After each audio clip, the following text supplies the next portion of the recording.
Hi friends, இன்றைக்கி வந்து பார்த்தீங்கன்னா ஒரு சூப்பரான வந்து ஸ்நாக் ரெசிபி தான் செய்ய போகிறேன்.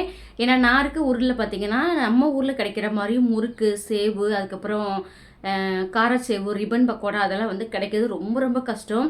ஸோ அதனால் நான் வந்து வீட்டில் கொஞ்சம் கொஞ்சமாக நான் வந்து ஸ்நாக்ஸ் செஞ்சால் தான் வந்து குட்டீஸ்களுக்கு ஸ்நாக்ஸ் கொடுத்து விட முடியும். அது மட்டும் இல்லை, நம்மளுமே ஒரு ஈவினிங் டைம் வந்து டீ காஃபியோட வந்து சாப்பிட்றதுக்கு ரொம்பவே வந்து யூஸ்ஃபுல்லாக இருக்கும். இன்றைக்கி நான் அப்படி என்ன செய்ய போகிறேன்னு பார்த்தீங்கன்னா தேங்காய் பால் முறுக்கு தான் செய்ய போகிறேன். ஏன்னா தேங்காய் பால் முறுக்கு வந்து எல்லாத்துக்குமே கண்டிப்பாக பிடிக்கும். குறிப்பாக பார்த்தீங்கன்னா என்னுடைய குழந்தைங்களுக்கு இந்த தேங்காய் பால் முறுக்கு ரொம்ப ரொம்ப பிடிக்கும். ஸோ நான் பார்த்தீங்கன்னா ரொம்பவும் பல்காக வந்து செய்ய மாட்டேன், கொஞ்சம் கொஞ்சமாக வந்து செஞ்சு வச்சுக்கிடுவேன்.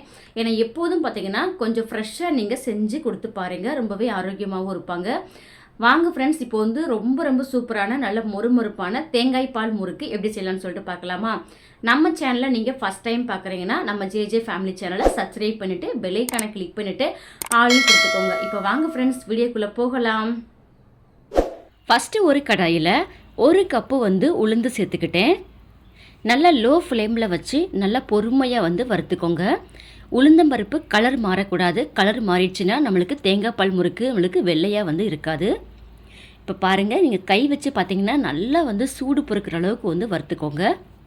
இப்போ நல்லா ஆறுன உடனே ஒரு மிக்ஸி ஜாருக்கு மாற்றிக்கிட்டு நல்லா வந்து பவுட்ரு பண்ணிவிட்டு வந்துட்டேன். எந்த அளவுக்கு அரைக்க முடியுமோ அந்தளவுக்கு நல்லா நைஸாக வந்து உளுந்த மாவு வந்து அரைச்சிக்கோங்க.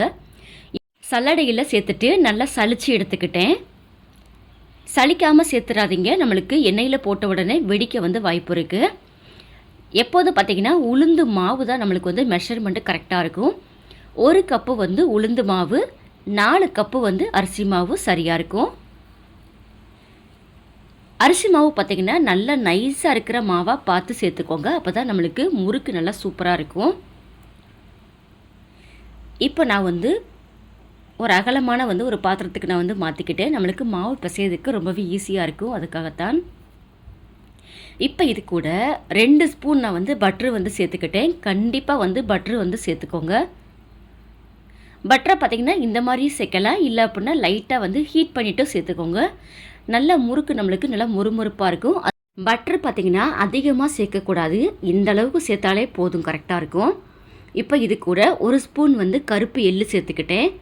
முறுக்குக்கு தேவையான அளவு நான் வந்து உப்பு சேர்த்துக்கிட்டேன். கொஞ்சமாக வந்து பெருங்காயத்தூள் சேர்த்துட்டு நல்லா இந்த பட்டர் பார்த்திங்கன்னா எல்லா மாவுலையும் கலந்து கொடுத்துக்கோங்க. இப்போ நம்மளுக்கு ரெடியாக இருக்குது. இப்போ வந்து தேங்காய் பால் நான் வந்து சேர்த்துக்கிறேன். கரெக்டாக பார்த்திங்கன்னா எனக்கு 3.5 கப்பு வந்து தேங்காய் பால் வந்து தேவைப்பட்டது. நான் வந்து பார்த்திங்கன்னா முழுக்க தேங்காய் பால் மட்டுமே சேர்த்து வந்து செய்கிறேன். தேங்காய் பால் முழுசாக சேர்க்கணுமா அப்படின்லாம் கிடையாது. 2 கப்பு தேங்காய் பால், மீதி 1.5 கப்பு வந்து தண்ணி சேர்த்துக்கோங்க.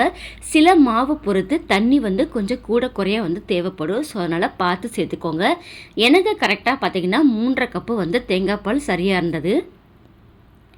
இப்போ பாருங்கள், மாவு பக்குவம் இந்த மாதிரி இருக்கணும். ரொம்பவும் டைட்டாக பிசைஞ்சிங்கன்னா நம்மளுக்கு முறுக்கு பிழிய ரொம்ப ரொம்ப கஷ்டமாக இருக்கும். இந்த அளவுக்கு வந்து கொஞ்சம் தளர்த்தியாகவே வந்து முறுக்கு மாவு பிசைஞ்சிக்கோங்க. இப்போது இந்த மாதிரி வந்து முறுக்கச்சு எடுத்துகிட்டு அதுக்குள்ளே நான் கொஞ்சமாக வந்து தேங்காய் நான் வந்து அப்ளை பண்ணிக்கிறேன். இப்போது நான் முறுக்கு மாவு கொஞ்சமாக சேர்த்துட்டு இந்த மாதிரி வந்து ஒரு தட்டில் கொஞ்சமாக வந்து எண்ணெய் அப்ளை பண்ணிவிட்டு முறுக்கு நான் வந்து பிழிஞ்சிக்கிறேன். இந்த மாதிரி நீங்கள் பிழிஞ்சிங்கன்னா ரொம்ப ரொம்ப ஈஸியாக இருக்கும். ஏன்னா நம்ம எண்ணெயில் டைரெக்டாக சேர்த்தோம்னா எண்ணெய் வந்து கையில் நம்மளுக்கு தெறிக்க வாய்ப்பு இருக்குது. ஸோ இது ரொம்ப ரொம்ப வந்து ஈஸியான மெத்தடு. நான் வந்து பார்த்திங்கன்னா கொஞ்சம் அகலமான வந்து கடாயை எடுத்திருக்கேன். ஸோ நான் வந்து 2-3 முறுக்கு வந்து சேர்த்துக்கிறேன். அதே மாதிரி பார்த்திங்கன்னா எண்ணெய் வந்து நல்லா சூடாக இருக்கக்கூடாது, ஒரு மீடியம் ஃப்ளேமில் வந்து வச்சுக்கோங்க. அப்போ தான் நம்மளுக்கு கலர் மாறாமல் நல்லா வந்து வெள்ளையாக நம்மளுக்கு இந்த முறுக்கு வந்து இருக்கும். இப்போ பார்த்திங்களா, முறுக்கு நம்மளுக்கு சூப்பராக ரெடி ஆயிடுச்சு. அந்த எண்ணெய் சலசலப்பு எல்லாமே நல்லா வந்து அடங்கிருச்சு. அவ்வளோதான், நான் எல்லா முறுக்குமே நான் வந்து செஞ்சுட்டு காட்டுறேன். இந்த தேங்காய் பால் முறுக்கு பார்த்திங்கன்னா கடையில் வந்து அவ்வளோ ஒரு ரேட்டு. நம்ம வீட்டிலே சூப்பராக நம்ம வந்து ஹெல்த்தியாக செஞ்சு கொடுங்களேன். குழந்தைங்கள்லாம் பார்த்திங்கன்னா விரும்பி சாப்பிடுவாங்க, ரொம்பவே ஆரோக்கியமானது கூட. அவ்வளோதாங்க. இந்த மாதிரி முறுக்கு நீங்கள் செஞ்சு ஸ்டோர் பண்ணி வச்சுக்கோங்க. குட்டீஸ் எப்போல்லாம் கேட்குறாங்களோ அப்போ கொடுக்கறதுக்கு ரொம்பவே யூஸ்ஃபுல்லாக இருக்கும் ஃப்ரெண்ட்ஸ். அவ்வளோதாங்க, ரொம்ப ரொம்ப ஈஸியான முறையில் தேங்காய் பால் முறுக்கு செஞ்சாச்சு. மறக்காமல் நீங்களும் ட்ரை பண்ணி பாருங்கள். நான் அந்த முறுக்கை உடச்சி காட்டுறேன் பாருங்கள், நல்ல மொறுமொறுப்பாக சூப்பராக இருக்கும். இந்த ரெசிபி உங்களுக்கு பிடிச்சிருந்தா நம்ம சேனலை லைக் பண்ணுங்கள், ஷேர் பண்ணுங்கள், கமெண்ட் பண்ணுங்கள். தேங்க்யூ.